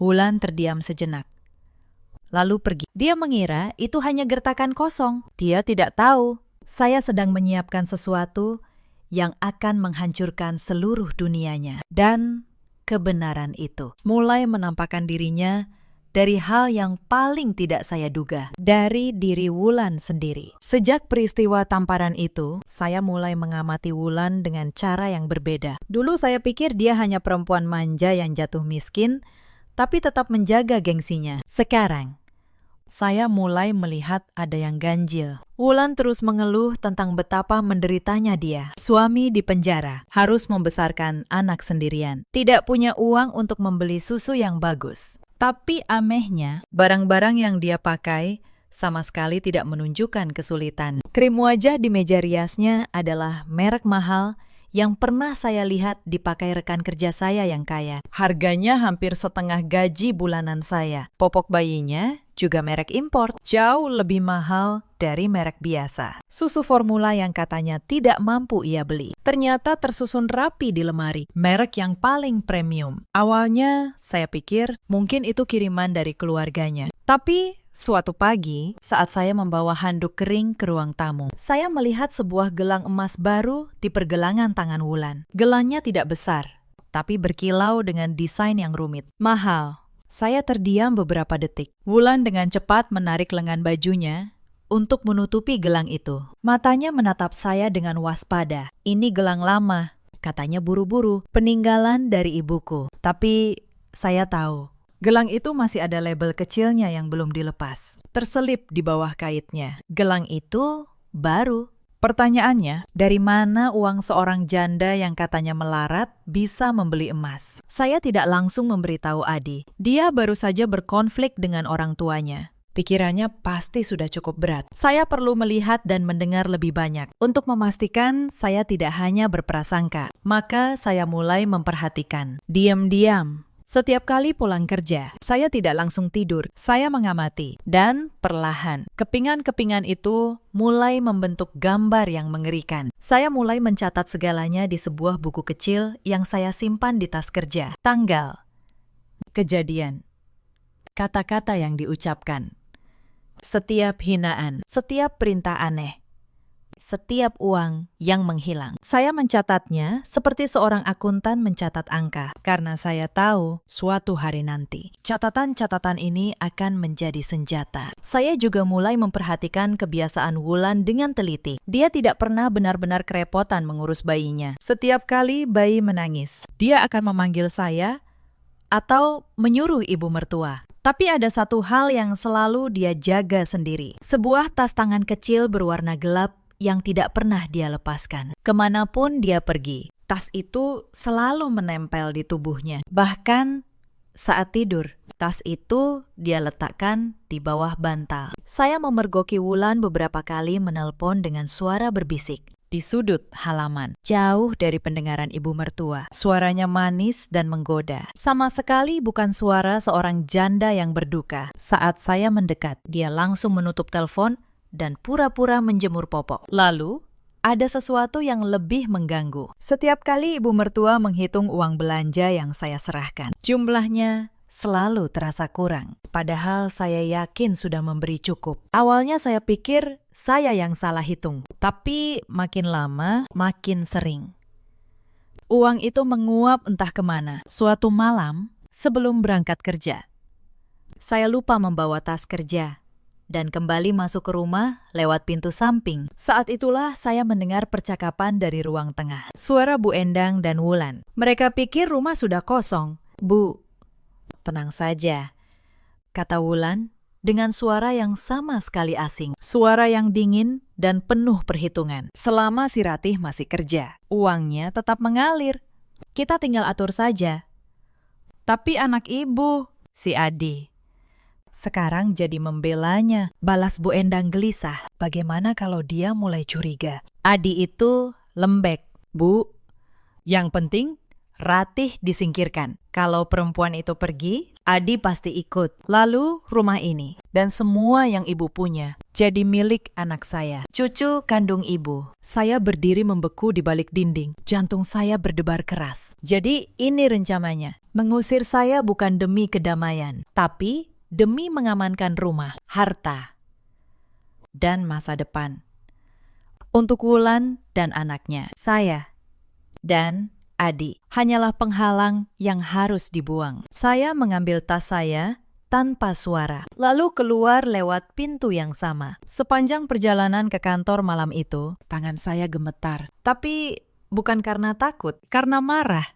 Dan karena untuk pertama kalinya, saya tahu persis siapa lawan saya. Tidak lama setelah itu, mereka mencoba langkah yang lebih berani. Suatu sore, Bu Endang menyodorkan selembar surat kepada saya. Tanda tangani ini, Katanya. Saya membaca isinya dengan teliti. Itu adalah surat pernyataan yang isinya menyatakan bahwa saya dan Adi tidak memiliki hak apapun atas rumah ini dan tidak akan menuntut apapun di kemudian hari. Surat yang ditulis rapi, jelas disiapkan oleh seseorang yang mengerti hukum. Mungkin pria di kafe itu. Kenapa saya harus menandatangani ini, Bu? Tanya saya. Supaya semuanya jelas, jawab Bu Endang. Supaya tidak ada masalah di kemudian hari. Kalau kamu memang berniat baik, kamu pasti mau menandatanganinya. Saya tersenyum tipis. Saya tahu betul apa arti surat ini. Mereka ingin mengunci posisi saya secara hukum sebelum mengusir saya. Tapi saya tidak menolak dengan keras. Saya hanya berkata, saya perlu membacanya dengan teliti dulu, Bu. Soal hukum, tidak boleh terburu-buru. Lalu, saya menyimpan surat itu, bukan untuk ditandatangani, tapi sebagai satu lagi bukti betapa terencananya semua ini. Saya memfotonya, lalu menunjukkannya pada Pak Tono, pengacara saya, yang langsung mengingatkan bahwa surat itu tidak sah jika ditandatangani di bawah tekanan. Sejak hari itu, saya berhenti menjadi korban. Saya mulai mengumpulkan, diam-diam, sabar, dan teliti. Saya tahu, perempuan seperti Wulan dan Bu Endang tidak akan bisa dikalahkan dengan air mata. Mereka hanya bisa dikalahkan dengan satu hal, bukti hitam di atas putih. Hal pertama yang saya lakukan adalah memeriksa keuangan rumah. Selama ini, saya selalu mentransfer uang belanja, lalu menyerahkan sebagian tunai. Saya mulai menyimpan semua bukti, struk transfer, catatan tanggal, jumlah. Saya buka kembali rekening koran saya, dan saya cetak 5 juta setiap bulan selama 3 tahun. Total ratusan juta rupiah yang telah saya keluarkan untuk rumah ini. Lalu, saya mulai memperhatikan kemana uang itu pergi. Suatu hari, saat membersihkan kamar atas, saya menemukan sebuah buku tabungan yang terselip di balik lemari Wulan. Saya membukanya dengan tangan bergetar, dan apa yang saya lihat membuat napas saya tertahan. Rekening itu atas nama Wulan, dan saldonya bukan saldo seorang janda melarat. Ada catatan setoran tunai yang rutin setiap bulan dalam jumlah jutaan. Tanggalnya selalu beberapa hari setelah saya menyerahkan uang belanja. Uang yang katanya untuk dapur dan kebutuhan rumah. Ternyata sebagian besar mengalir ke rekening Wulan. Saya memotret setiap halaman buku tabungan itu dengan ponsel saya. Tangan saya berkeringat. Telinga saya waspada terhadap suara langkah. Lalu saya kembalikan buku itu ke tempatnya, persis seperti semula. Mereka tidak boleh tahu, belum. Tapi saya butuh lebih, saya butuh tahu. Dari mana datangnya emas dan barang mahal, Wulan? Jika gaji saya saja tidak cukup untuk itu semua. Dan jawabannya datang dari telepon-telepon rahasianya. Saya mulai memperhatikan pola Wulan. Setiap Selasa dan Jumat sore, dia akan keluar dengan alasan membawa bayi jalan-jalan. Suatu sore, saat saya kebetulan libur, saya mengikutinya dari jarak jauh. Wulan tidak pergi ke taman. Dia menemui seorang pria di sebuah kafe mahal di kawasan Kuningan. Pria berpakaian rapi, dengan jam tangan yang mahal. Saya duduk di sudut yang jauh, memesan kopi termurah, dan menyalakan kamera ponsel saya. Saya merekam mereka. Cara Wulan tersenyum. Cara pria itu menyentuh tangannya. Cara mereka berbicara, akrab seperti pasangan yang sudah lama saling kenal. Janda berduka yang katanya menderita itu ternyata punya kehidupan lain yang sama sekali tidak ada hubungannya dengan kesedihan. Saya memperhatikan lebih lama. Pada satu momen, pria itu menyerahkan sebuah amplop tebal kepada Wulan. Wulan menerimanya dengan cepat, lalu memasukkannya ke dalam tas tangan kecil berwarna gelap yang selalu dia jaga itu. Saya merekam momen itu juga. Sekarang saya tahu isi tas yang tidak pernah dia lepaskan. Uang. Uang yang datang secara rutin dari pria itu. Sebelum pulang, saya memberanikan diri mendekat ke meja kasir, berpura-pura ingin membayar. Dari sana, saya bisa mendengar sepotong percakapan mereka. Pria itu berkata, "Tenang, selama urusan di rumah mertuamu beres, tidak akan ada yang mencurigai aliran uang ini." Wulan tertawa kecil. "Mertua dan suamiku percaya penuh padaku. Yang jadi masalah cuma menantu satunya. Tapi dia sebentar lagi pergi." Saya menunduk, menahan agar wajah saya tidak terlihat. Dan saya pulang dengan hati yang berdebar. Tapi juga dengan satu rekaman yang sangat berharga. Belakangan, saya tahu pria itu adalah rekan bisnis lama Mas Hendra. Orang yang ikut dalam kasus penipuan, tapi berhasil lolos dari jeratan hukum, sambil membawa kabur sebagian besar uang hasil penipuan. Dan Wulan ternyata masih terhubung dengan pria itu. Uang hasil kejahatan suaminya tidak pernah benar-benar hilang. Sebagian mengalir ke tangan Wulan, dialirkan diam-diam, sambil dia berpura-pura menjadi janda miskin yang menumpang di rumah mertua. Semua kepingan itu kini menyatu. Wulan tidak miskin. Dia menumpang di rumah ini bukan karena terpaksa, tapi karena ini tempat paling aman untuk bersembunyi dari pihak yang mengincar uang penipuan. Dan untuk mengamankan posisinya, dia harus menyingkirkan saya dan Adi, lalu menguasai rumah ini. Saya menyimpan semua. Foto, buku, tabungan, rekaman di kafe, catatan keuangan saya selama 3 tahun, surat pernyataan yang mereka paksakan. Semuanya saya kumpulkan dalam satu map. Lalu saya simpan di loker pribadi di kantor, jauh dari jangkauan tangan-tangan di rumah itu. Setiap lembar bukti adalah satu langkah menuju kebebasan saya. Selama proses itu, tekanan di rumah tidak pernah berhenti. Suatu malam, bayi Wulan tiba-tiba demam tinggi. Tengah malam, semua panik. Dan entah bagaimana, Bu Endang langsung menyalahkan saya. "Pasti karena kamu yang mencuci bajunya tidak bersih. Kamu yang membuat cucu ibu sakit." Padahal hari itu, saya bahkan tidak menyentuh pakaian bayi itu. Saya yang akhirnya mengantar bayi itu ke rumah sakit tengah malam dengan uang saya sendiri. Karena Wulan mengaku tidak punya uang. Wulan yang punya rekening berisi puluhan juta dan tas penuh uang tunai. Berpura-pura tidak mampu membayar dokter untuk anaknya sendiri. Saya membayar semuanya. Lalu pulang dan mencatat lagi di buku kecil saya tanggal, jumlah, kejadian. Saya tidak marah, saya hanya semakin yakin setiap ketidakadilan ini suatu hari nanti akan saya kembalikan. Bukan dengan tangan saya, tapi dengan kebenaran. Ada satu malam yang membuat saya hampir menyerah. Saya sedang mencuci piring setelah pulang kerja, ketika saya mendengar Bu Endang berbicara dengan Adi di ruang tengah. "Kamu harus mulai memikirkan masa depanmu, Nak," kata Bu Endang.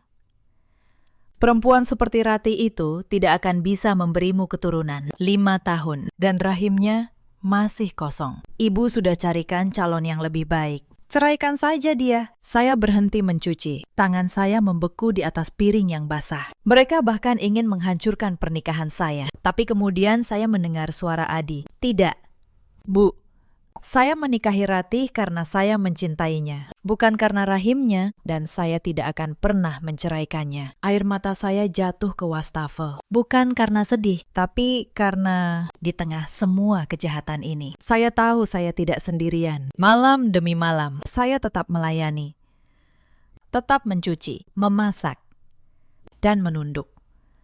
Bu Endang dan Wulan mengira saya sudah menyerah, sudah patah. Mereka tidak tahu bahwa setiap penghinaan yang mereka lemparkan hanya menambah satu lagi alasan untuk saya tidak mundur. Tapi rupanya mereka tidak sabar menunggu saya pergi dengan sendirinya. Mereka memutuskan untuk mempercepat. Dan kali ini mereka memilih cara yang paling kotor. Mereka memutuskan untuk menjebak saya. Pagi itu, saat saya baru pulang kerja, rumah sudah ramai. Bu Endang berdiri di ruang tamu dengan wajah penuh kemenangan. Pak Santoso di sampingnya, gelisah, Wulan duduk di sofa, memeluk bayinya dengan ekspresi sedih yang dibuat-buat sempurna. Ratih, Kata Bu Endang dengan suara keras, kembalikan gelang Wulan. sekarang. Saya terdiam. Gelang apa, Bu? Jangan pura-pura, Bentak Wulan. Air matanya mengalir deras. Gelang emasku hilang dari kamar. Hanya kamu yang sering masuk ke kamar atas. Kamu yang mengambilnya, kan? Karena kamu iri, karena kamu miskin. Saya menatap mereka satu persatu. Inilah jebakan itu. Mereka menuduh saya mencuri, agar punya alasan kuat untuk mengusir saya dengan hina. Menantu pencuri, sebuah cap yang akan membuat saya tidak bisa lagi mengangkat kepala. Bahkan di mata Adi, saya tidak mengambil apapun. Kata saya, tenang, bohong. Bu Endang melangkah maju. Kalau kamu memang bersih, ayo kita geledah barangmu sekarang. Di depan semua orang, mereka pasti sudah menyiapkan ini. Saya yakin. Gelang itu sudah mereka selipkan di antara barang-barang saya. Tinggal ditemukan. Lalu drama selesai. Saya akan diusir sebagai pencuri. Saat itulah suara pagar terdengar. Adi pulang lebih awal dari pabrik. Dia masuk dan melihat kerumunan itu. Ada apa ini? Tanyanya. Istrimu mencuri gelang Wulan. Seru, Bu Endang. Lihat sendiri nanti buktinya. Adi menatap saya, dan untuk sepersekian detik, saya melihat keraguan di matanya. Keraguan yang menyakitkan. Tapi saya tidak menyalahkannya, karena mereka semua, ibu, bapak, dan kakak iparnya, kompak menuding satu arah. ke arah saya. Bu Endang dan Wulan menggeledah lemari saya dengan penuh semangat. Mereka membongkar tas, membalik bantal, mengeluarkan setiap helai pakaian, dan akhirnya dengan teriakan kemenangan, Wulan mengangkat sesuatu dari dalam tas kerja saya. Gelang emas itu berkilau di tangannya. Ini dia, jeritnya. Lihat. Bu, bener kan dia pencurinya? Menantu durhaka, pencuri. Ruangan itu penuh tuduhan. Mata semua orang menatap saya dengan jijik. Bu Endang tersenyum penuh kemenangan. Pak Santoso menggeleng-geleng. Bahkan Adi terdiam, bahunya menurun, seolah kehilangan kata-kata untuk membela saya. Saya berdiri di tengah ruangan itu, dikepung oleh seluruh keluarga yang menuding saya pencuri. Dan saat itulah, untuk pertama kalinya sejak masuk ke rumah ini, saya tersenyum. Sudah selesai? Tanya saya pelan. Boleh saya bicara sekarang? Keheningan menggantung. Sesuatu dalam nada suara saya membuat senyum kemenangan di wajah Bu Endang perlahan memudar. Saya mengeluarkan ponsel dari saku saya. Dengan tenang, saya membuka sebuah folder. Mbak Wulan bilang, gelang ini hilang, dicuri. Tapi aneh sekali, karena minggu lalu Mbak masih memakai gelang ini di pergelangan tangan. Aku punya fotonya. Saya menunjukkan layar ponsel. Foto Wulan di ruang tamu dengan gelang yang sama berkilau di tangannya, lengkap dengan label harga yang belum dilepas. Gelang yang katanya peninggalan ibu Mbak, tapi labelnya masih baru. Dibeli, bukan diwarisi. Dengan uang dari mana, Mbak? Wajah Wulan memucat.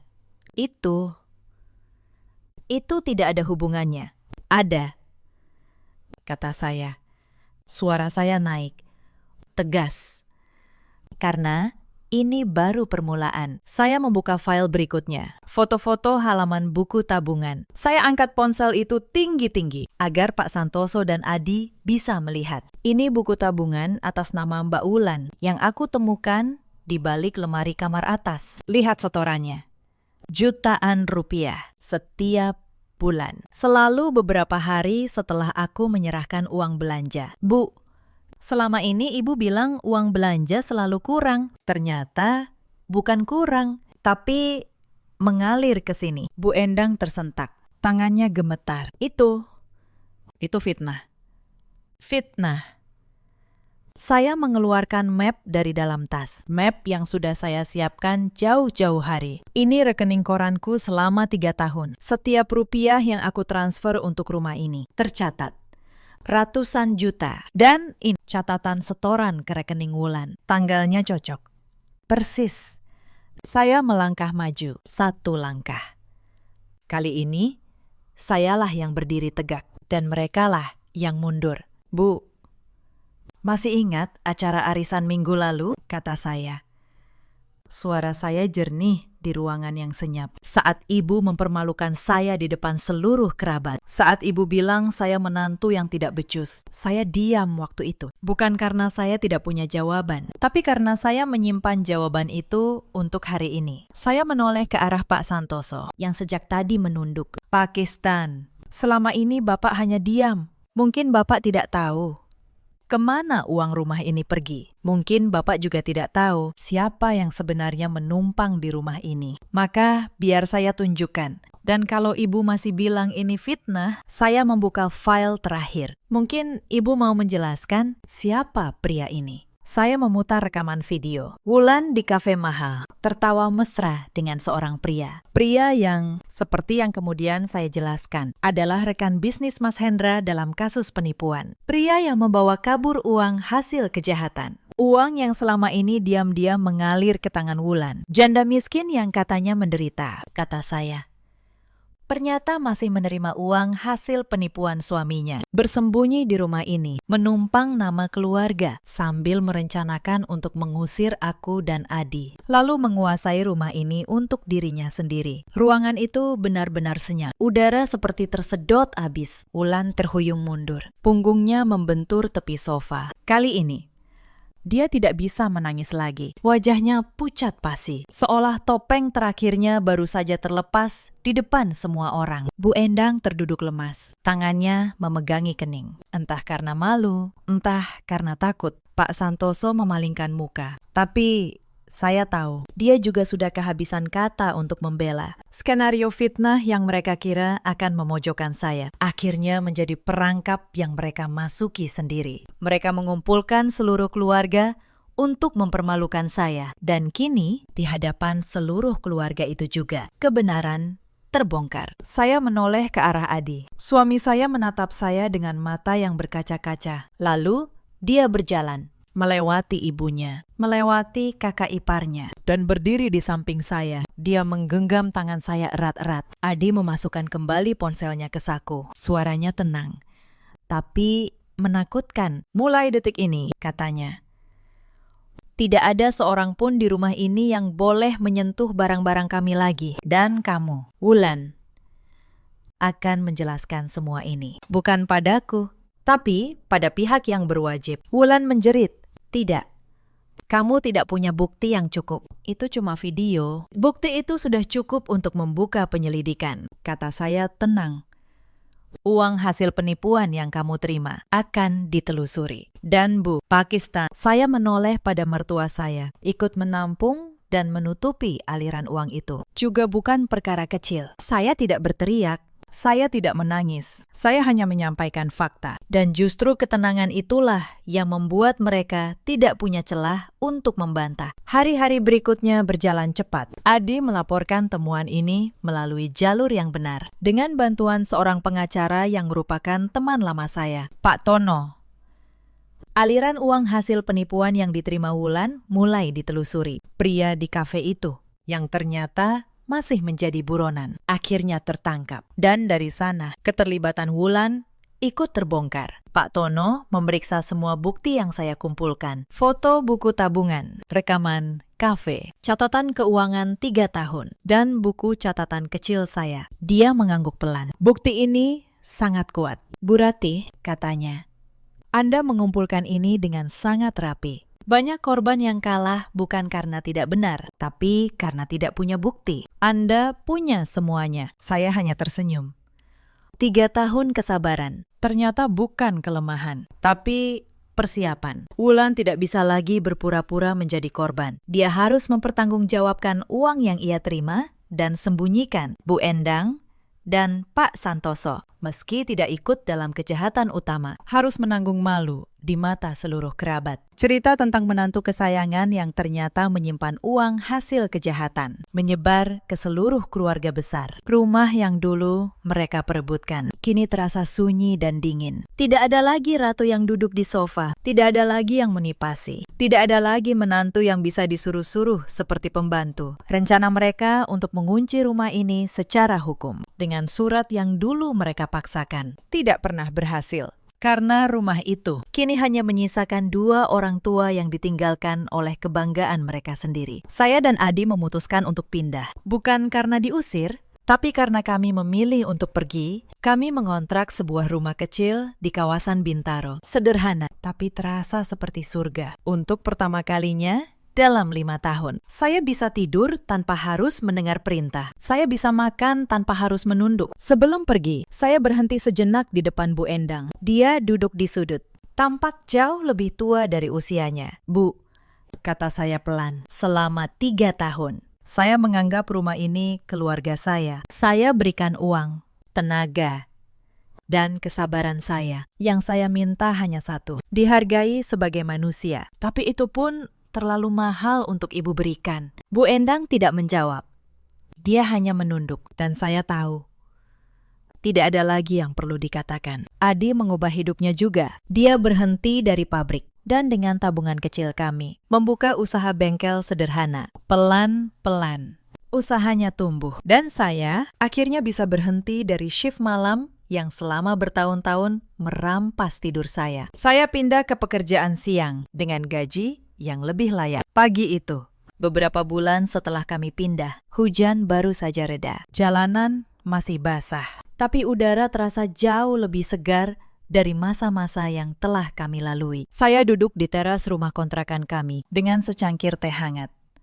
Adi sedang membersihkan motor di garasi kecil, dan saya untuk pertama kalinya merasakan kelegaan yang sesungguhnya. Saya tidak membawa dendam. Dendam hanya akan memberatkan hati. Saya hanya membawa kelegaan. Kelegaan seseorang yang akhirnya bisa melangkah keluar dari tempat yang pernah menganggapnya sebagai pembantu dan menganggap kesabarannya sebagai kelemahan. Cerita ini mengajarkan satu hal. Jangan pernah mengukur nilai seseorang dari seberapa banyak dia bisa kamu peras. Dan jangan pernah mengira bahwa orang yang sabar adalah orang yang bisa diinjak selamanya. Karena kesabaran punya batas. Dan ketika batas itu pecah, yang muncul bukan air mata, tapi kebenaran. Ada banyak perempuan di luar sana yang seperti saya dulu. Bekerja keras, memberi segalanya untuk keluarga suaminya. Tapi tetap dianggap tidak cukup, dianggap rendah, hanya karena tidak membawa harta. Kepada kalian, saya ingin berkata,